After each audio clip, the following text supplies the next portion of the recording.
Break के बाद एक बार फिर से आप सभी का स्वागत है। रुक करेंगे अगली खबर की तरफ और बड़ी खबर, कोरोना पर समीक्षा बैठक आज होगी। सीएम गहलोत करेंगे मीटिंग, कुछ देर में बैठक करेंगे सीएम अशोक गहलोत। हालात पर जिलेवार करेंगे चर्चा, वैक्सीन की तैयारी की करेंगे समीक्षा। इस बैठक में कुछ ही देर में वो बैठक करेंगे और कोरोना के हालात पर जिलेवार वो चर्चा करेंगे, वैक्सीन की तैयारी की समीक्षा करेंगे। बड़ी खबर आपको बता रहे हैं, कोरोना पर समीक्षा बैठक आज और सीएम गहलोत करेंगे बैठक। कुछ देर में बैठक शुरू होगी। हालात पर जिलेवार करेंगे अशोक गहलोत, यहां पर चर्चा, वैक्सीन की तैयारी की समीक्षा भी करेंगे। चलिए और अधिक जानकारी के साथ हमारे साथ गोवर्धन जुड़ चुके हैं। गोवर्धन, सीएम गहलोत एक बार फिर से समीक्षा बैठक करेंगे कोरोना को लेकर के, क्या कुछ जानकारी है? कौन कौन शामिल होंगे इस बैठक में?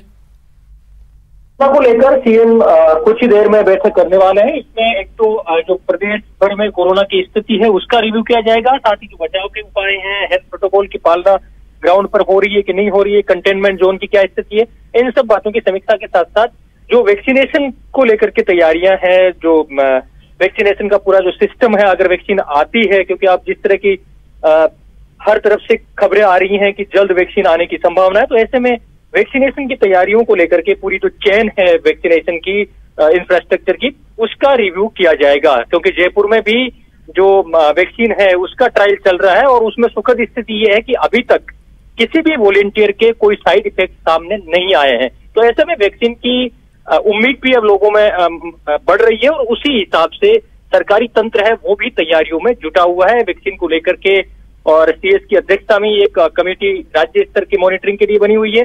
तो पूरा जो सिस्टम है वैक्सीनेशन का, अगर वैक्सीन आती है तो उस वक्त कैसे पूरे सिस्टम को हैंडल किया जाएगा, कैसे वैक्सीनेशन किया जाएगा, उसकी पूरी तैयारियां हर वीक में कम से कम एक बार सीएम रिव्यू करते हैं। और हर बार कोविड का जो रिव्यू होता है उसके साथ में वैक्सीनेशन की तैयारियों का और उसके इंफ्रास्ट्रक्चर का रिव्यू भी किया जाता है। तो इसी क्रम में आज इस बैठक में भी वैक्सीनेशन को लेकर के भी पूरे इंफ्रास्ट्रक्चर का रिव्यू किया जाएगा। जी गोवर्धन, आप अपनी नजर बनाए रखिए। अभी तमाम जानकारी के लिए बहुत बहुत शुक्रिया। तो कोरोना पर आज समीक्षा बैठक, सीएम अशोक गहलोत आज बैठक करेंगे। कुछ देर में ये बैठक शुरू होगी और हालात पर जिलेवार वो चर्चा करेंगे। और वहीं कोरोना वैक्सीन को लेकर के खुशखबरी सामने आई है, जनवरी में लग सकती है वैक्सीन। स्वास्थ्य मंत्री हर्षवर्धन ने कहा है किसी भी हफ्ते में मिल सकती है वैक्सीन। भारत का रिकवरी रेट सबसे ज्यादा है और देश में कोरोना के मामले लगातार कम हो रहे हैं। हर्षवर्धन ने कहा कि मास्क, सोशल डिस्टेंसिंग अभी भी जरूरी है। 6 वैक्सीन का ट्रायल चल रहा है। जिस प्रकार से मैंने पहले भी कहा है कि जब ये 2021 का वर्ष शुरू होगा तो जो शुरुआती इसके महीने हैं और उसमें भी मैं व्यक्तिगत तौर पर ऐसा समझता हूं कि शायद जनवरी के महीने में भी कभी किसी भी स्टेज पे, किसी भी सप्ताह में ऐसा समय आ सकता है जब हम भारत के लोगों को पहला जो वैक्सीन का शॉट है वो देने की स्थिति में आ जाए। और अगली बड़ी खबर दौसा से है, जहां 2 लोगों की मौत हुई है। मिट्टी ढहने से 2 लोग दबे हैं, खान में दबे हैं दोनों लोग। अवैध बजरी की खान ढही है, दोनों को निकाला गया है बाहर। हादसे में दोनों की मौत हो गई है। बांदीकुई के डिगारिया गांव का ये मामला है। बांदीकुई थाना पुलिस मौके पर मौजूद है और इस हादसे से लोगों में ग्रामीणों में आक्रोश है। हालांकि पुलिस ग्रामीणों को समझाने बुझाने में जुटी हुई है और अवैध खनन से जुड़े लोगों पर कार्रवाई की बात कही जा रही है। चलिए और अधिक जानकारी के साथ आशीष जुड़ चुके हैं। आशीष, ये बहुत बड़ा हादसा, अभी की स्थिति क्या है? क्या पुलिस अभी भी मौके पर मौजूद है? बिल्कुल, पुलिस अभी मौके पर मौजूद है और जो दोनों शव हैं वो भी मौके पर ही हैं। ग्रामीण अभी तक शव को उठाने नहीं दे रहे हैं। ग्रामीणों का कहना है कि जो पुलिस कार्रवाई करने जा रही है, क्योंकि पुलिस का मानना है कि जो अवैध रूप से बजरी का खनन किया जा रहा था उन लोगों के खिलाफ केस दर्ज किया जाएगा। ऐसे में आसपास के लोगों का और परिजनों का मानना है जो केस दर्ज नहीं किया जाए और इसी मांग को लेकर वो सब लेकर बैठे हुए हैं। हालांकि पुलिस अभी समझाइश कर रही है। ये सुबह घटनाक्रम हुआ था जब अवैध रूप से बजरी का खनन किया जा रहा था। एक खेत में ही अवैध खान बनाई गई थी और जो खेत का मालिक था और एक मजदूर था।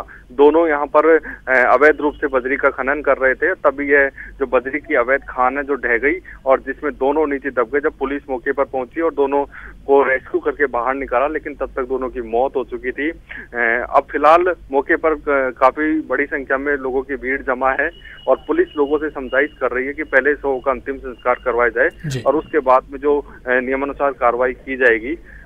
इसी बात को लेकर अब दोनों में विवाद चल रहा है। ग्रामीणों का ये कहना है कि किसी भी तरह की कोई कार्रवाई नहीं की जाए, यानी मुकदमा दर्ज नहीं किया जाए अवैध खनन करने वालों के खिलाफ।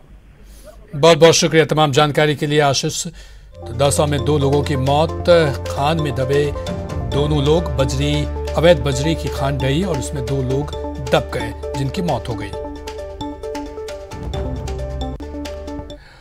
और अगली बड़ी खबर सीकर से, जहां फतेहपुर शेखाबाटी में आग से हड़कंप मच गया। केमिकल से भरा टैंकर आग का गोला बन गया। आग की चपेट में 2 ट्रक जलकर खाक हो गया। देवास गांव का यह पूरा मामला है। कड़ी मशक्कत के बाद आग पर काबू पाया जा सका।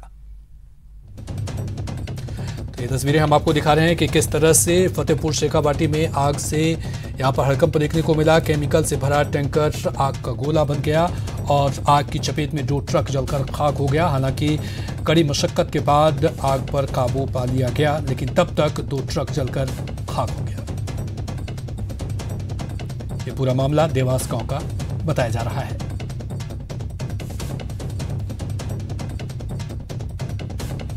सीकर से ये बड़ी खबर आपको बता रहे हैं। फतेहपुर शेखाबाटी में ये आग से हड़कंप और ये एक्सक्लूसिव तस्वीरें हम आपको दिखा रहे हैं कि किस तरह से केमिकल से भरा टैंकर आग का गोला बन गया और कुछ ही देर के बाद ट्रक जलकर खाक हो गया। देवास गांव का ये पूरा मामला है। कड़ी मशक्कत के बाद आग पर काबू पा लिया गया। तो केमिकल से भरा टैंकर में आग लग गई। आग कैसे लगी इसकी जांच जारी है, लेकिन तब तक केमिकल से चूंकि भरा था ये टैंकर और इसमें आग लगी।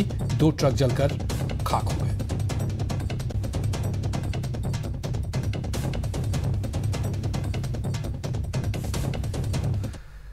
और इसी के साथ फिलहाल इस बुलेटिन में इतना ही। नमस्कार।